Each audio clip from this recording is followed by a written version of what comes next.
Hey viewers, just a quick thanks. Over 10% of you are already subscribed and it means the world. If you're new here and enjoy these stories, join the family by hitting that subscribe button. We're on the road to 10,000. She stared at her phone with a smug smile, her fingers typing out the words without a second thought. A man who can't handle a strong woman isn't a man. That's what she posted for everyone to see. Her friends showered her with likes and comments, calling her powerful and independent. But no one knew the real reason behind that post. Just minutes before, I had told her I wasn't okay with her staying at her ex's place for the weekend. She brushed it off like I was being insecure, like my feelings didn't matter at all.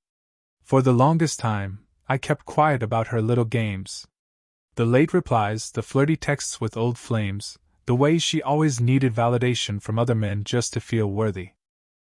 I tried to be understanding, thinking that maybe love meant accepting her flaws without question. But that day, something in me finally snapped. I realized I was tired of pretending everything was fine just to keep her happy. I was tired of sacrificing my own peace for someone who didn't respect me enough to set boundaries. So instead of arguing back, I walked away. I packed up all her things carefully, zipped her suitcases, and placed them outside the apartment door. When she returned, the place was silent. No warm greeting. No dinner on the stove. Just an empty apartment, and a single note waiting for her on the kitchen counter. It said, "Strong enough to be on your own, right?" As she stood there staring at her bags and reading my final words to her, I wonder what went through her mind. Did she still feel strong? Or did she finally realize what she had lost? Because that was the day I chose my dignity over her games, and it changed everything forever. She stood frozen by the kitchen counter, gripping the note with trembling hands. The silence of the apartment felt heavier than ever, almost crushing her chest. Just yesterday, she was telling her friends how lucky she was to have a man who cooked her dinner after her long shifts, a man who held her when her anxiety crept in at night. But in the same breath, she laughed about how clingy I was for asking her not to sleep at her ex's place. She didn't think I would ever walk away. When we first met, she was this bright, confident woman who spoke her mind and carried herself like nothing could touch her. That confidence drew me in. I admired how she stood up for herself, how she didn't let anyone talk down to her. But slowly I realized that her strength wasn't about kindness or understanding. It was about always winning, no matter who got hurt. Every time I tried to set boundaries, she twisted my words. She told me I was trying to control her life, that I was threatened by her independence. Deep down, I wondered if she was right. Maybe I was insecure. Maybe I wasn't strong enough for her. But now, seeing her stand there alone in the apartment we once called home, I felt a strange calm inside me.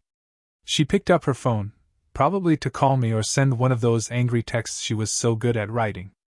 But she didn't. She just sat down on the cold kitchen tiles, bags beside her, staring at the note in silence.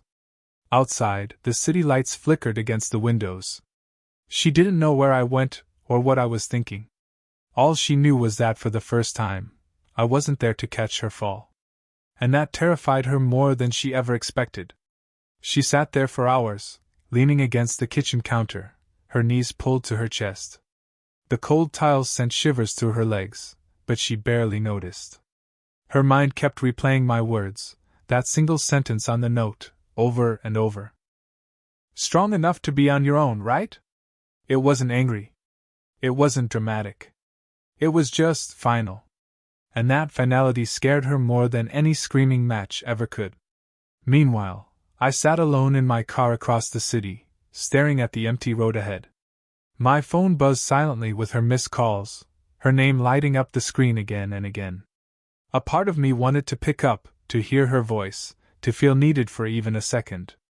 But I didn't. I knew that if I answered now, everything I did would become meaningless. She would cry, promise change, and tomorrow, it would all be the same again. She finally stood up, wiping her face with trembling hands. She walked around the apartment, touching the couch where we spent movie nights, the kitchen where I made her favorite pasta, the balcony where she'd stand drinking coffee as the sun rose. Each corner carried a memory of me. For the first time, she realized how much of her life I quietly filled without ever asking for praise. In another part of the city, my friend Mark called to check on me. He had always told me that love should feel like peace, not war. He reminded me how many times I forgave her, how many times I tried to understand her strong woman ways, even when they hurt me. As I ended the call, I wondered if she ever truly saw me at all, or if I was just a silent audience in the story of her life. The night grew darker, and neither of us knew what tomorrow would bring. All that remained was the echo of choices made, and the quiet ache of knowing that love alone was never enough to keep us together. She didn't sleep that night. She lay on the couch with a thin blanket wrapped around her, staring at the ceiling as shadows from the city lights danced across the walls. Every sound outside made her flinch, every passing car made her hope it was me coming back. But I didn't come back.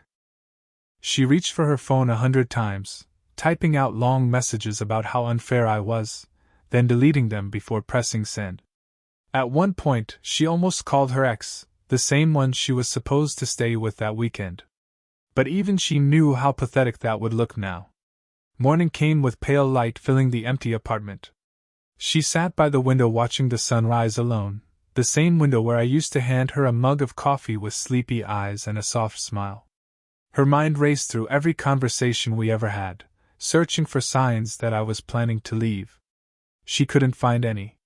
That made it worse because it meant I truly meant what I wrote, that I had reached my limit, and walked away without needing to yell or prove a point. At the same time, I sat in a quiet diner miles away, stirring my coffee without drinking it. My chest felt heavy, but there was also relief deep down. Mark's words echoed in my mind, telling me that I did the right thing. But another voice whispered doubts, asking if I gave up too soon, if love meant holding on no matter what.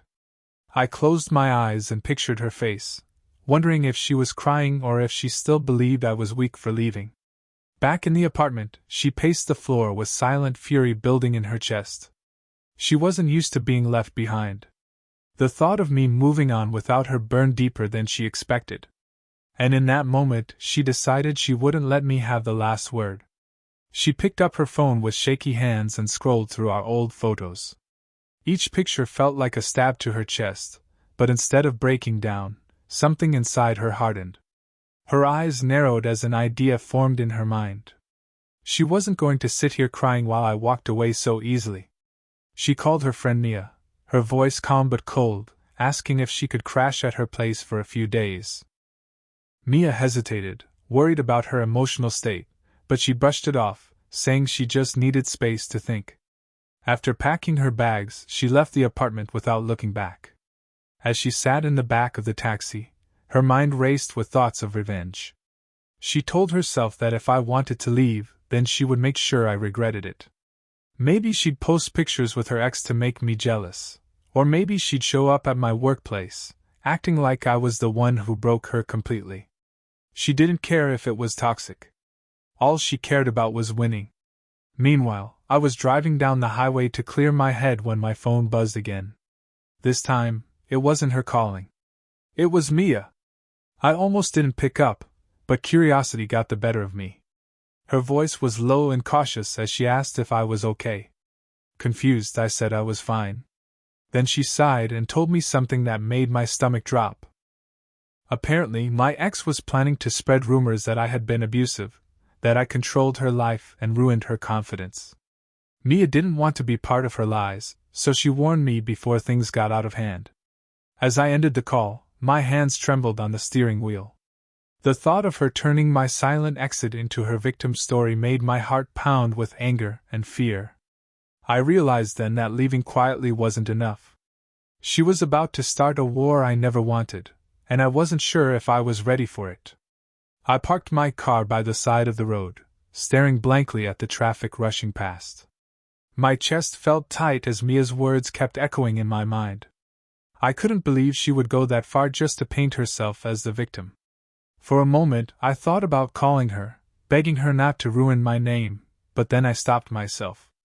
She would only use my fear against me. I knew her well enough to understand that. Instead, I drove straight to her workplace. I walked in calmly, ignoring the curious stares from her coworkers.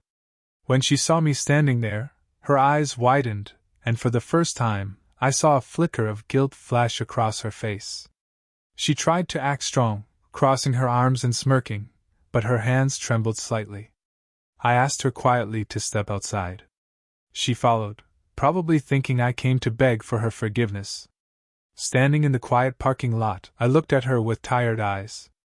I told her I knew about her plan, that Mia had already warned me. Her smirk faded as her lips parted in shock. Before she could speak, I continued. I told her I wouldn't stop her if she wanted to lie to everyone, but I reminded her that truth always finds its way out. I told her that no matter what story she spins, she will always remember the truth about who walked away and why. She stayed silent, her eyes darting around as if looking for words to fight back. But then, out of nowhere, she whispered, "I'm pregnant." My mind went blank. I felt the world spin around me as her eyes filled with tears. I didn't know if it was true or just another way to keep me tied to her. And in that moment, everything I thought was over became tangled again in a way I never saw coming. I stood there, staring at her as the morning breeze rustled through the empty parking lot. My heart pounded in my chest, but my mind felt strangely clear.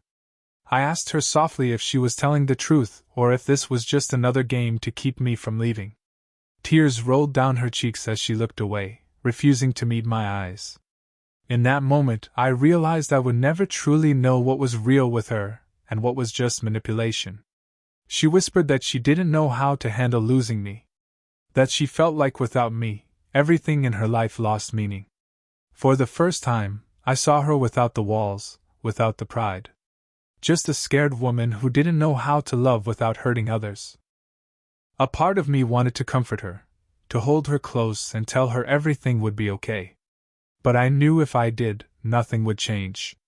We'd go back to the same cycle of pain and blame.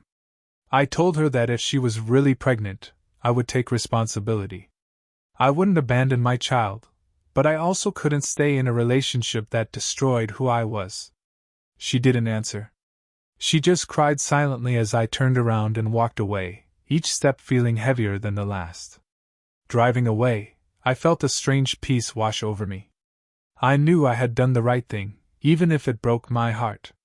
Sometimes, love isn't enough to save two people from themselves. Sometimes, walking away is the most loving thing you can do, for your own soul and for theirs. That day, I learned that strength isn't about controlling others or enduring pain in silence. It's about knowing when to let go with dignity and trusting that the truth will always find its way home.